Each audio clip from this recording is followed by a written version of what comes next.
I've live streamed for almost 16 hours over the past 2 days answering fantasy football trade questions, and I've noticed that there are some dramatically overrated and dramatically underrated players going into the season. So I want to go through and I want to try to give you some overall trade strategy and moves that you need to be making before week 1 kickoff. Now, this first guy, going to be brief, and you have to do it real quick. Amon-Ra St. Brown going up against Kansas City Chiefs on Thursday night. This will be a game that the entire world watches, okay?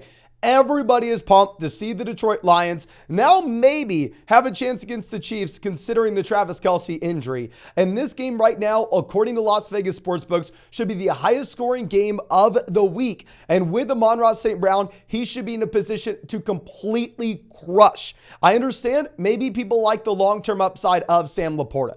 I understand maybe some people like the long-term upside of Jameson Williams, but those are not going to be players that have a role early on. Obviously, Jameson suspended for the first 6 weeks. Laporta in his own right is going to be a rookie tight end. So this sets up perfectly for Amon-Ra St. Brown to have a 30% team target share and to potentially lead the NFL in receptions through the first month of the season. Now, full transparency with Amon-Ra St. Brown, he's going to have a lower average depth of target than what you have with a lot of other wide receivers in his same range. You're going to see him get flooded with targets and possibly lead the NFL in receptions while still maybe lagging a little bit in the overall yardage as well as the touchdown category. And for that reason, if you're playing in a non-PPR format or even a half PPR league, there maybe we're going to be a little bit lower on Amon-Ra St. Brown. But in a full PPR format, if you could go out there and trade like Cooper Kupp for him right now, that's going to be the move that you're looking to make. This is a wide receiver that you really don't have too long to trade for. And if you do make that move, even if you're not a long-term believer once Jameson comes back, you could always look to sell Amon-Ra St. Brown for a profit in either weeks 3, 4, or 5.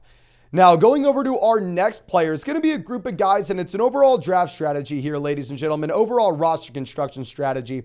If you do not walk away from your fantasy football draft with an elite level quarterback, I highly recommend you go out there and do everything that you can to trade for one. Right now, if you have Tua, if you have Dak, if you have maybe a Jared Goff level player, I am going to see if we can take our wide receiver 2, whether or not that's someone like Brandon Ayuk, Deontay Johnson, package him with our quarterback like Dak Prescott to see if we can get to an elite level option such as Josh Allen, Patrick Mahomes, or Jalen Hurts. Now, full transparency on a couple different things.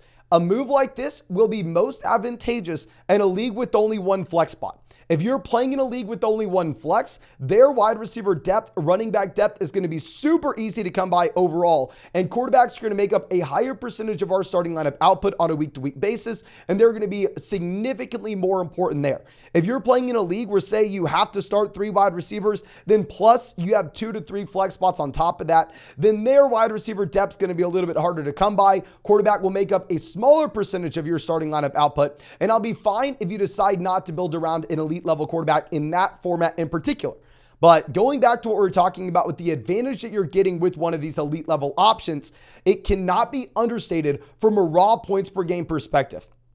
If you go and look at the quarterback 3 last season from a points per game perspective, and you drop it down just to the quarterback 10, right? That's going to be the Dak Prescott range. That's going to be a range where you're still excited about your quarterback, but he's not an elite level option. That drop of the Jalen Hurts down to Dak, the Josh Allen down to Cousins, that's going to be 6.2 points per game. If I try to put this into context of a similar drop that you may be seeing at wide receiver, a similar drop that you may be seeing at running back, 6.2 points per game will go from the wide receiver 3 to the wide receiver 21. We'll go from the running back 3 to the running back 19. So overall, I mean, it is a massive gap between the elite level quarterback scores and then everybody else at the position. And on top of this, we know who the elite quarterback scores are going to be going into the year. Running back, wide receiver, we're doing our best, but ultimately at the end of the game, I mean, we're just going through and we're trying to have some probabilities and be at a higher chance of hitting on that option than our league mates. But at quarterback, we're pretty much guaranteed if we take one of these top level guys that they will be productive. If you go back to the ADP that we had in 2022 fantasy football drafts, the top quarterbacks off the board were Josh Allen, Patrick Mahomes, Justin Herbert, Lamar Jackson, Kyler Murray, Jalen Hurts, and Joe Burrow. The only quarterback to finish lower than the quarterback 7 from a points per game perspective was Justin Herbert as the quarterback 15. So the top 7 guys pretty much all crushed across the board. 2021, you see the same thing. The top 6 players, Mahomes, Allen, Kyler, Lamar, Dak Prescott. Every single one of these options were a top 10 quarterback in fantasy. And we also had the quarterback 1 here with Josh Allen. So we know who the elite level quarterback scorers are going to be going into the season. They give us a significant edge over our league mates at that position, and pick a position that is going to give us a guaranteed return. Now, I'm going to be putting my dice on the quarterback position. And also, you don't even have to roster a backup quarterback. You can go through and you can spend an extra roster spot on a high upside running back down there off the waiver wire. Not only should you have these quarterbacks on your fantasy team, but also you should go through and take advantage of the special pick'ems that they have on them on Underdog Fantasy Week 1. There's a site-wide special pick'em. Patrick Mahomes, more than less than half a passing yard. That's going to be against the Lions on Thursday. There's a Flock exclusive special pick'em with Josh Allen Monday night against the Jets, more than less than half a passing yard. And then you also have an additional mystery special pick'em for new members of Underdog Fantasy. I've never seen Underdog do 2 pick'ems the same week, let alone 3. So please make sure you're taking advantage of that. And if you want to get all 3 special pick'ems plus a 100% deposit match up to $200, plus our 2023 fantasy football rankings, a free trial to flockfantasy.com where you can find all of our premium content. Make sure you use promo code FLOCK on Underdog Fantasy. Find that link in the description and the comment section of this video. Now, going over to tight ends, this will be an important position to talk about because we do have the Travis Kelce injury. Now, I'm recording this right after Travis Kelce hyperextends his knee. And obviously, I'm really hoping that this injury is not serious. I mean, I think a lot of us have Travis Kelce in fantasy. And going back to what we were talking about with quarterback, if you're playing in a league with only 1 flex spot, you are highly incentivized to go out there and see if we can get the elite onesie skill positional players. And I actually think that it's going to be a very nice spot if we can go through and trade for TJ Hockenson. If you were looking at this Hockenson profile, this was an elite tight end prospect coming into the NFL, goes top 10 in the NFL draft, and that he improved every single season of his NFL career. I mean, at 22 years old, he has 30 receiving yards per game. I mean, at 23 years old, he bumps that up to 45. 24 years old, he bumps that up to 48. I mean, 25 years old, he goes through and bumps that up to 54. So you have this steady increase in overall production for TJ Hockenson, as you would expect, and we typically don't expect tight ends producing until their age 5, 6, 7 season at a peak level just because the development curve of the position. With Hockenson, he was the tight end 3 last year from a points per game perspective at 25 years old. And now he's had the full offseason to finally get implemented into this Minnesota Vikings offense. I think if you look at the Vikings coaching staff and the change in personnel that they have from last year to this season, particularly with the addition of Addison and a full year of Hockenson, and you take away Dalvin Cook, I'm not going to be surprised if Minnesota leads the NFL in pass attempts either. Now, going over to a running back, Travis Etienne is definitely someone that I want to be going for. With Etienne, I'm going to keep it simple, right? The position of running back has been destroyed across the entire landscape. With Etienne, he checks some of the boxes that we are looking for. He's a running back still on his rookie contract where we are not having to worry about age. Unlike a lot of other running backs, he is not dealing with a lagging injury right now that may go through and affect him early on in the season. He is in a phenomenal offense with the Jacksonville Jaguars. And on top of all this, this is a running back that can potentially expand his role as a pass catcher. And I expect to see that based off the comments made from Travis Etienne earlier in this offseason. So if you're going to get Etienne as a running back too, where so many other players at the position do have question marks surrounding them, I personally was super excited to go through and take that shot on him. Now, going over to our next player that I want to trade for, we can say a lot of those same things about Kenneth Walker, where with Kenneth Walker, this is another running back that is on his rookie contract where we're not worried about the age. This is another running back that at the same time is going to be in a pretty good offense this next year. And last season, Kenneth Walker was already dominant in fantasy. After the first month, the only running backs to be better than Kenneth Walker from a points per game perspective were Ramondre, Barkley, Mixon, James Conner, Pollard, Henry, Jacobs, CMC, and Austin Eckler. So he was already making a massive impact for you in your fantasy football lineup.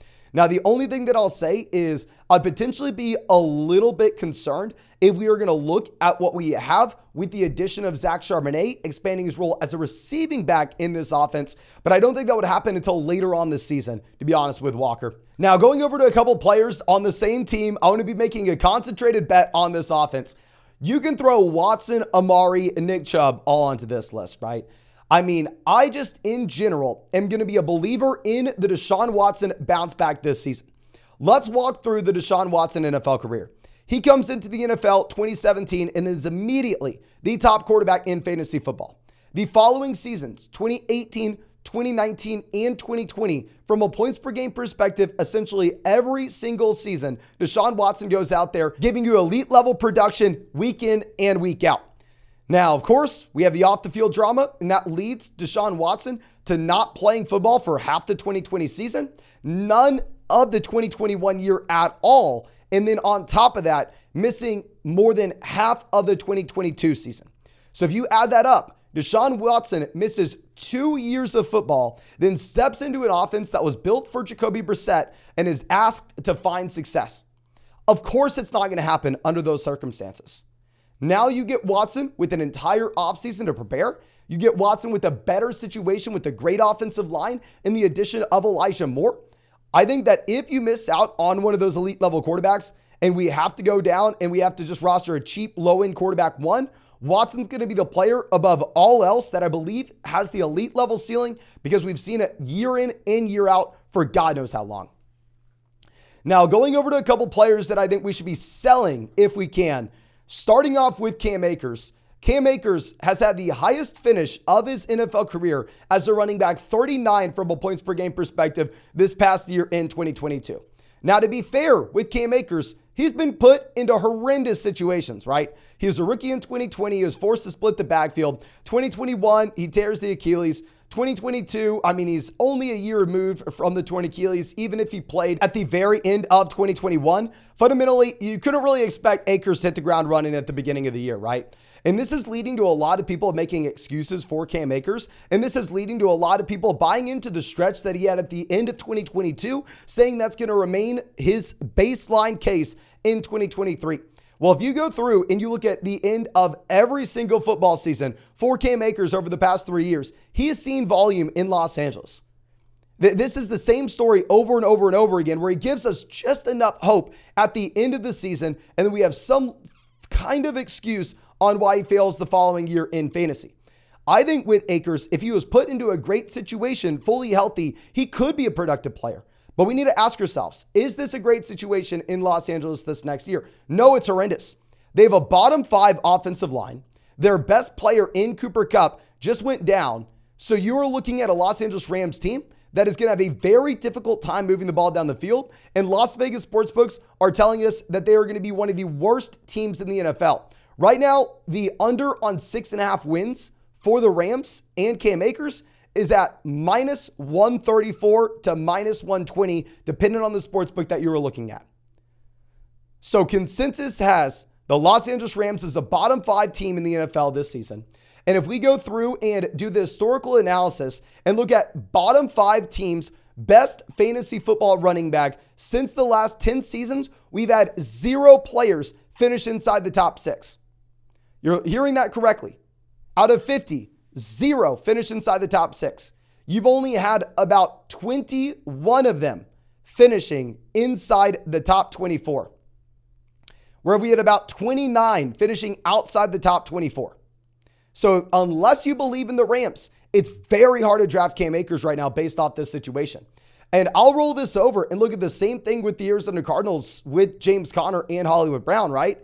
Because if we're looking at the Arizona Cardinals, right now, they're anywhere from minus 142 to minus 161 for under 4.5 wins this next season.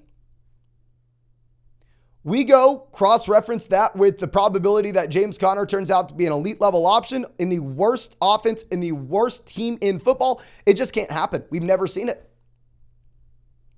I mean, hell, James Conner also just stubs his pinky toe on his kitchen cabinet. I mean, all of a sudden, he's out. There's no reason for him to go to practice. There's no reason for him to play for anything. This team's playing for the number 1 overall pick next year. Kind of throw Rachaad White into the same bucket, right? Rachaad White, right now, the Buccaneers are minus 141 to have fewer than 6.5 wins this next season. You don't want running backs on bottom teams. They don't have the upside that we're looking for. A lot of times, they can't even overcome the situation to be top 24 running backs in fantasy. And if you cross-reference this with running backs that are on good teams, if we're looking at the top 5 teams in the NFL and they're starting running back, what they did in fantasy over the past 10 years, there we have about 15 of them being elite level top 6 studs. I mean, we almost had 40 of them at least providing a top 24 finish, and we only had about 11 of them not being inside the top 24. So you want running backs that are going to be on good teams, that are looking to run the ball in the second half, that will have trips to the red zone. The last thing that you want are running backs in bottom 5 offenses on bottom 5 teams that aren't going to give you a lot of upside. But I think that's all I have for you in this video. Of course, thank you so much for checking it out. And if you have not done so already, make sure you drop a like, subscribe to the channel if you play fantasy football. And of course, if you want to check out any of these pick'ems for week 1 or season long, including the Patrick Mahomes site-wide special pick'em on Underdog, more than less than half a passing yard Thursday night against the Lions, the Flock exclusive special pick'em, more than less than half a passing yard against the Jets on Monday night, or if you're new to Underdog Fantasy, also getting the additional mystery special pick'em on top of that. I've never seen Underdog have 2 special pick'ems the same week, let alone 3. It's something you have to take advantage of.